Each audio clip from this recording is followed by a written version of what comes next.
నమస్కారం.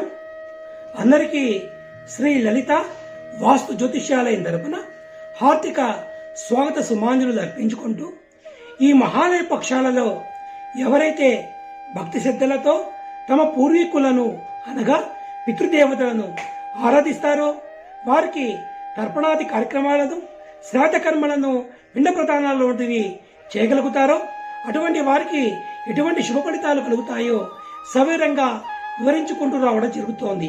మరి ఈ మహాలయ పక్షంలో 10వ రోజున అనగా బహుళ దశమి రోజున ఎవరైతే భక్తి శ్రద్ధలతో ఈ యొక్క పితృదేవతలను ఆరాధిస్తారో వారికి పిండ ప్రదానాధికారులు శ్రాద్ధకర్మాలను చేస్తారో అటువంటి వారి ఇంట పాడి పరిశ్రమ వృద్ధి చెందుతుంది, గోసంతతి వృద్ధి చెందుతుంది, అదేవిధంగా సిరి సౌభాగ్యాలు వృద్ధి చెందుతాయి, మరియు మహాలక్ష్మి అనుగ్రహం సిద్ధిస్తుంది.